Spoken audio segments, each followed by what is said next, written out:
Hey now, how is everybody doing? Welcome to Red Alert Diaries live with Tanya E. Hood. I'm glad I get the chance to join you again and hoping your day was amazing. And if you listen to this morning's episode, then you already have some strategies and actionable steps that you can take to get through this thing called life because we will face challenges, but you can get through it. On this channel, I only teach one thing from three different perspectives. That's how to have relationships using three focus areas: process, performance, and people, because we focus on those things. And if you think about it from that element, it will give you the opportunity to quickly identify how to use your tools, use your strategies. And one of the things that I shared this morning as a strategy, visualize. If you can focus how you need to function in your moments of adversity, you'll visualize what you need so that you can move through the process. Let me pause for a second because we are live and I have been trying, like I've told you all, to figure out how I can see you along the way and get the chance to have conversations with you as well. We'll get there as we need along the way. So leave your comments, your questions, and we can extend the conversation. And if I missed you while we're doing this live stream, leave your comments below because I've shared that if enough of you want to join me, you can join me live streaming here on Zoom, where we can have a better interaction and a more of a conversation about the episodes, since this is the extended discussion.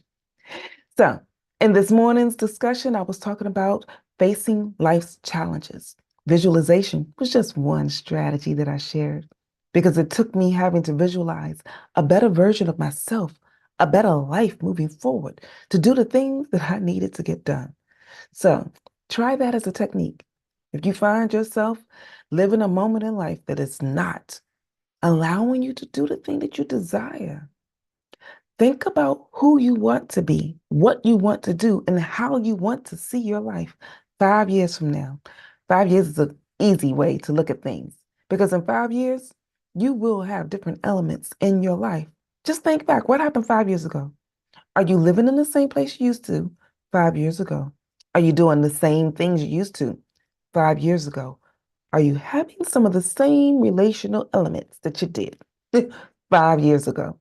There is some change somewhere, somehow, and all of that. And as a result of that, it doesn't take a whole lot. It's a small microcosm of adjustments to make. So visualize, what does your future look like 5 years from now? And in that, the next thing that I shared was when you walk through that visualization, it may give you an idea of a strength that you already bring to the table. There's a lot of people around you that know what you're good at. Because whether you like to believe it or not, you're already focusing on how you can be a better support system to someone else. How do you organize or structure things around your world? And if you are a natural leader, it just shows up. So you'll help people get to where they need to go, do the things they need to do, and take charge where charge needs to be taken.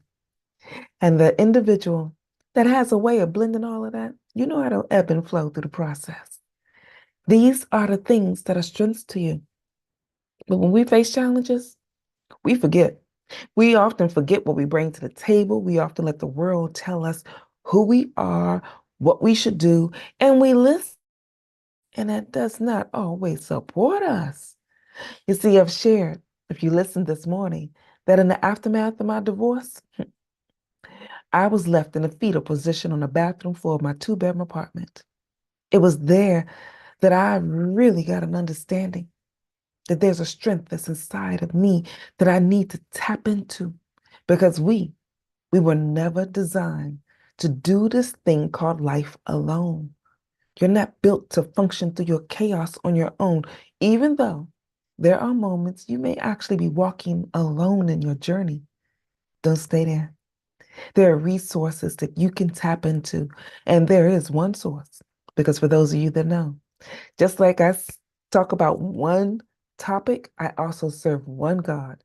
And when you let Jesus join you on the journey, you will get the opportunity to move into a direction to have the support that you need. It was in that moment in that two-bedroom apartment that I discovered my strength of how I use my analytical, logical mind to put measures in place. So I had to tap into doing what I did best, being an amazing administrative assistant. Now, we don't like to think about those things, especially if you're doing it on a day-to-day basis to make a living. But if it's a natural skill, it's just a thing that you do. Find out what your strengths are, your natural gifts, your skills, and your talents, and start locating where you can start using them. Because where the world looks at those positions and that element as something that's a little mundane because it's your strength, you will do well there. And you can use it to expand and change the direction of your life. Because it's when I tapped into my strength that I found an opportunity, which is the third thing that I shared, to get introduced to other people. There are moments that the chaos and the trauma that you find yourself in will cause you to have to move into a different direction, have a different circle of people that are around you to help you on your journey. I shared in this morning's episode that there are 5 people, the 5 closest people to you. You have some sort of familiarity with them. And as a result of that familiarity, you may be the strongest person in that circle because you're comfortable there. It's familiar there. But there are moments in order for us to get to our next place, we need a stretching. Where's your stretching? Are those individuals pouring into you as much as you are pouring into them? I guarantee you that you're doing a lot of the pouring for the circle of people that are around you. Now, when I looked at my original circle of friends, my first 5 that I finally started paying attention to in this journey, I discovered that I had some good people because we often find some good people in our journey. There's something inside of you that's tapping into selecting those 5. But the level that you'll reach is often maxed out at the level of those 5 friends. Think about it like this. When you see birds fly, there are types of birds that usually migrate together. They migrate together because there are certain birds that can only handle certain altitudes. Now, think about it like this. We see pigeons all around. Pigeons are everyday occurrences all over the cities, and we see them because their flight level, this is an interesting fact. A pigeon fly as high as 6,000 feet. Think about that as like six, if you have a 200-story building, then you have a pigeon that can fly about 600 stories. Yeah, 6,000 feet. So think about it like that. And if you have an eagle flies a lot higher. The altitude as you go up, the air is thin up there. There are different adjustments that you'll have to make, and not everybody can go as high. There's a different circle, a different environment, because where a pigeon can only go 6,000 feet, 600, yeah, 6,000 feet, an eagle goes 10,000 feet. That's like 1,000-story building. Think about the Eiffel Tower. That's a better example. If you think about the Eiffel Tower, it takes 3 Eiffel Towers, which is the height that a pigeon can fly before it maxes out. But you can go up 5 Eiffel Towers for a eagle to start leveling out. There's a different set of skills, a different element, and a different regality when you think about an eagle and a pigeon. So as you're making adjustments, moving higher, the altitude that you desire to move in may mean you've got to change who you're migrating with. Then if you have to find that you're changing friends, some of those people that are in your 5 will automatically readjust themselves as you make some adjustments in what you want to do in your world.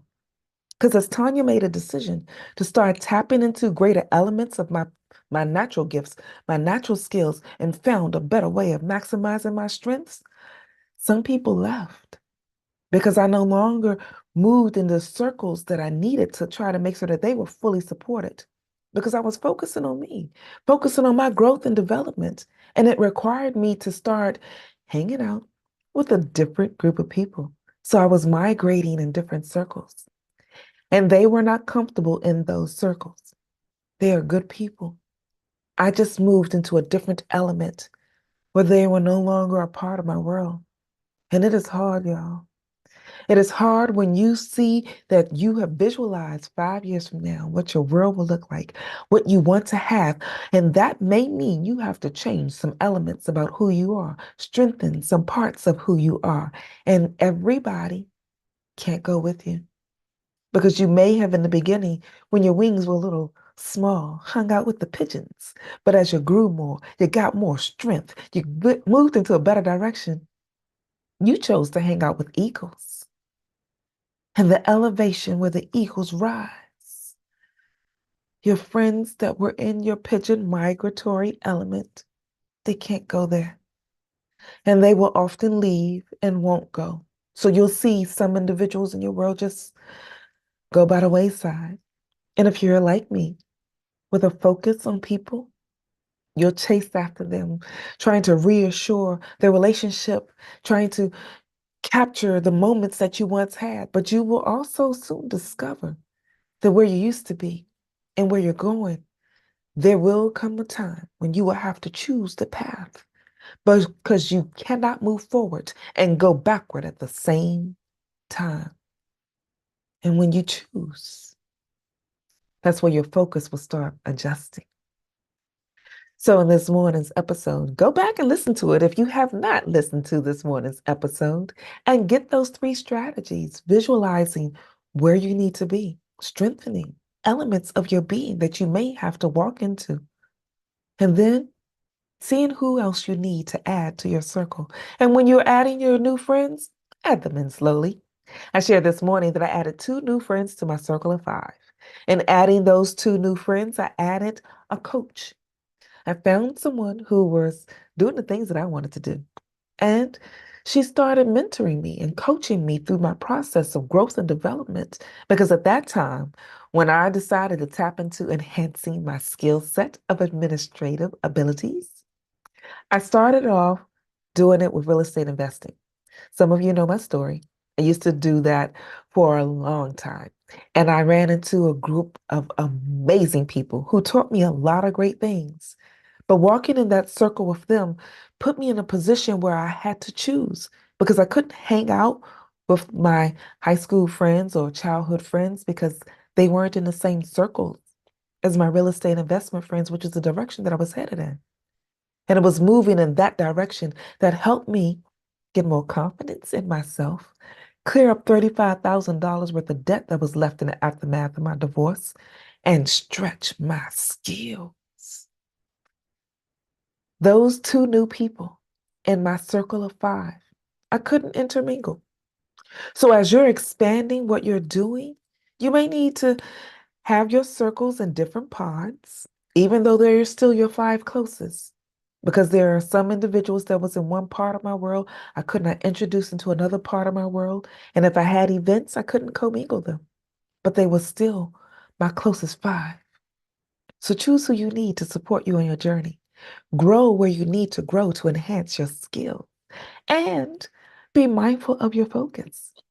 Because where your focus is, your actions follow. So that's our extension. Let me see. Are there any other comments, questions, or thoughts that you guys may be having? Hey, glad that you are joining me on the journey. Leave your comments and let me know if you want to join me live here on Zoom, or we can have an actual back and forth that's a little more engaging. But if you leave your comments, trust me when I tell you, I will respond. I will get the chance to say hi, address any concerns that you may need. But if you are looking for someone to join you on the journey, feel free to go to my website, tanyaehood.com. There you can click under the Contact Me tab and schedule time with me so that we can have an engaged discussion. In the meantime, this is Tanya Ehud, walking in my purpose, and I want you to do the same. Take care. See you next time.